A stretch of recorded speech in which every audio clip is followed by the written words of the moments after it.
There's a comedian one time who brought up the fact that heaven is supposedly has the gates of St. Peter, right? And then he followed that up with, so what kind of neighborhood is heaven in that they need gates to keep people out?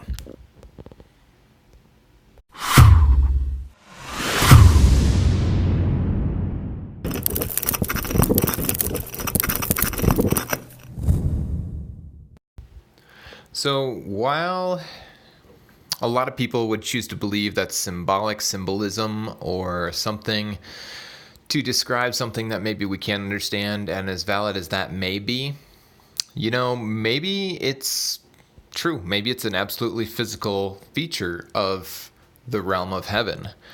So, yeah, maybe I've got way too many things intermingling from pop culture, from XYZ, whatever. But what if just maybe, like old cosmologies suggest, there are gates to other realms. There are other realms that we can physically get to without having to die to get to heaven, right? Because anytime I would talk to friends and be like, man, what are some of your goals for 2019? I'd be like, walk with Jesus in heaven. And so they would be like, what? And I'd be like, I'm not saying I want to die. That was immediately what they would jump to. They'd be like, you've got so much more to do here. And I'm like, no, man, I'm talking about physically being there with him, whether in the spirit or in the physical flesh. But anyways, okay, this is going to get deep, guys. It's going to go some places probably you've never thought of. But these are just some of the things that are roaming around in my mind. So the bottom line is Jesus has a physical resurrected flesh. The bottom line is they put their hands in his side. The disciples physically touched him. He ate fish with his resurrected body. And in our way of Western thinking, we always want to have a separation between the spirit and the flesh. And from my understanding, that's not the way it was in traditional Jewish culture or anything like that. Take a sip of my coffee here. So, heavenly realm has to be some level of physical realm. If Jesus indeed is a physically resurrected body, I'm not saying necessarily that he needs to eat while he's there, because sure, there's probably other sources of life like God himself, right? And Jesus being the Son. But anyways, this brings me to DMT.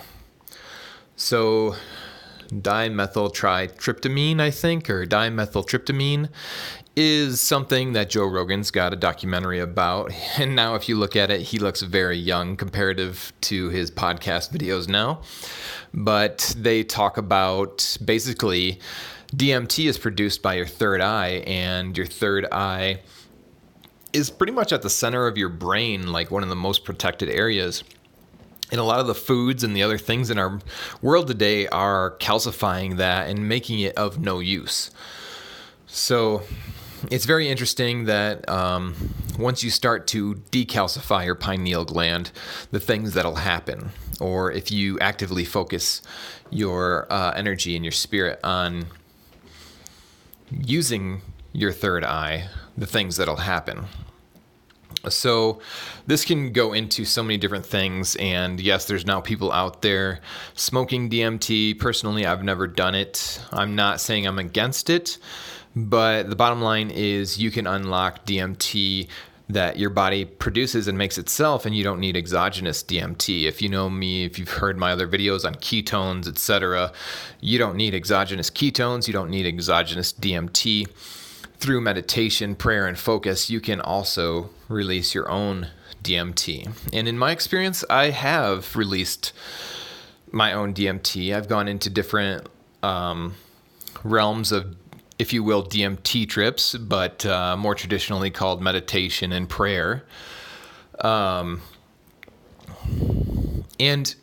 it's pretty wild. I saw there's this, what's his name? Oaks Shaman or something like that on YouTube, and he talks about his experiences with DMT, and even Joe Rogan talks about his too. And DMT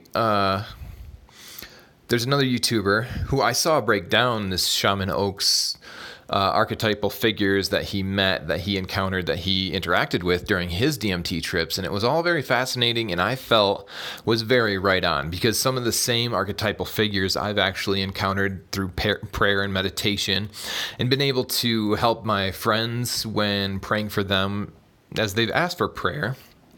I've encountered fawns and, you know, different beings of light, if you will, and it gets complicated, and people are like, oh man, that's dangerous stuff. You want to watch out what you're doing, et cetera, et cetera. But it's part of the body that we were created with. It's part of who we are. And yes, unlocking it for yourself is probably the safest way. And it's the best, because Joe Rogan talks about how the first times that he ever did DMT, he like forgot everything almost instantly.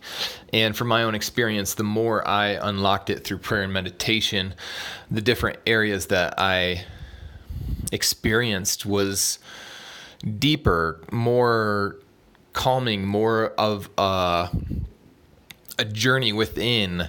If you look at the old mystics, you can really learn a lot. And there's so many videos out there on the YouTubes, like what you should do to increase your own DMT. This one sage, if you will, said you need to be in a black room for a week. And I'm like, how do you stay in a black room for an entire week? I mean, I guess if you lived close to some caves, you could just crawl down into a cave and stay there for a week and meditate. But that's insane. I mean, with the Bates method of eye care, doing some of the palming methods, then I've also released DMT and been able to see visions. And a lot of people, that's pretty normal. A lot of people are able to do those things just by covering their eyes and somewhat looking within. Anyways, Joe Rogan talked about how he forgot everything so quickly after a DMT trip. And that's because his body, his mind, his spirit was not prepared for those teachings, for those understandings, for the experience that he experienced. And when you do it through prayer and meditation, your body makes a gradual transition and it makes it happen. One of the other means out there is ayahuasca, which is a religious rite in a lot of Central South American religions. And these people, you know, you puke your guts up, you're on ayahuasca for like, I don't even know how long the trip lasts. It probably varies depending on the dose. But the bottom line is they've created the ayahuasca to be an experience so that you could go deeper, experience it longer, because a lot of the people talk about when you smoke it, it happens so fast. And even though it feels like you could spend hours upon hours in the spiritual realm that DMT takes you to, you come back to your body and it's only been minutes. And if you look at a lot of some writings, then that's similar to what some allegories are like, some things of that nature. So there, some of the other archetypes people talk about is meeting a jester. And these jesters, to me, it just sounds exactly like a demon, right? I mean, they mock you to your face. They could say all kinds of, you know, disgusting, perverse, or bad things to you. They talk about worms. People have these experiences where they're riding worms, or these worms are all in their abdomen, and it's like, okay, so is it parasites? Are you overrun by parasites? There's these other archetypal figures from nature that they call lesser gods, and it's like, okay, are those actually a part of you, inside you right now, that are parasites? And yes, to some extent, parasites could be demonic. Parasites could be beneficial because they aid in your digestion, right? Some people may not be able to digest foods, and there's even medical treatments now for hookworms to help people with IBS. So if you have IBS, does that mean you have a hookworm deficiency? No, definitely not, right?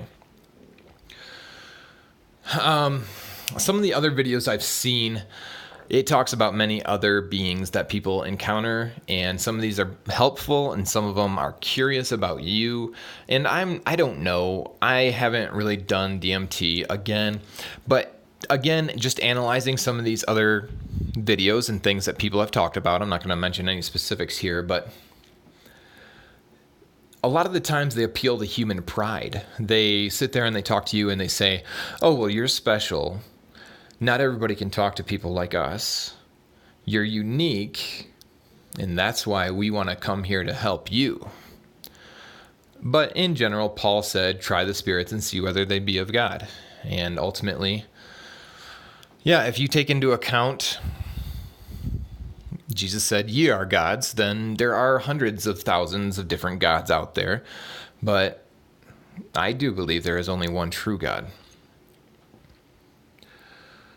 So you'll know them by their fruit, right? And it's definitely true that you could learn many things from many different sources, and it could be a teaching experience no matter what you go through, no matter who you encounter.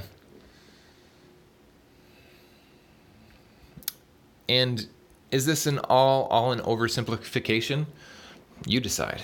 But I just wanted to throw some of these thoughts out there. I guess this is going to get even more crazy. If you do research on hollow earth theory, or if you look at some of those things in our pop culture, some people would wonder, are they put there intentionally by some sources of control? If you look at the Truman Show, they tried to control his entire world, and he actually found the exit. It was quite the battle, and it was very difficult for him to get there to the exit. But the spiritual similarities there for the Truman Show and for how we live our lives and how everything, like all the world, is stage. I find it really interesting, and maybe you'd be interested in looking more into those things. But it seems like, if you look it up, I don't know how much of this is true because I don't live anywhere near any of these things, but the hollow earth theory, Admiral Byrd, if you look up portals to other worlds, other realms, like there's supposed to be all over the world different places where you could descend into inner earth. And there's actually some footage of supposed Russian military video footage of this portal that's supposed to be at the North Pole, basically, to inner earth. And it looks crazy, wild stuff. And actually, when I looked at it, I saw the similarities of that portal, of what that video looked like, and also what the One World Trade Center, or the World Trade Center Memorial site looks like. It's like this deep hole, and there's some orange lighting around the side, and then there's flowing water, and I was like, that looks a lot like that portal. But I don't know, maybe we're just getting into way too much conspiracy theory, and you could look this stuff up yourself. But the bottom line is, it may be best to go slow in all these things. And that's, so many people talk about set and setting, and the state of mind and state of who you are when you do these things. But the cool thing about prayer and meditation is you can slowly get into all these things and experience the world within and experience who you are through patience and not have to worry about DMT bad trips, right? So anyways, just some thoughts. Parasites, demons in our inhabited world. Just bringing all these things together just to talk about them. If you guys have anything you want to add, I would love to hear your comments. If you guys have had ayahuasca experiences, tell me about them. If you got a YouTube video about it, tell me about it. If you send links, it'll automatically get flagged by YouTube as possible spam, but I'll still see it. And spiritual life is definitely a very important thing to health, because if you don't have hope for a future, if you don't have hope for something more than just yourself, in my opinion, it makes life less enjoyable, it's not the full experience if you're not experiencing things of the spirit. So stay healthy, guys, and let me know what you thought about this video. I still have some other things written down about parasites, demons, and the inhabited world, and I'll come out with another one of these soon. Thanks, guys.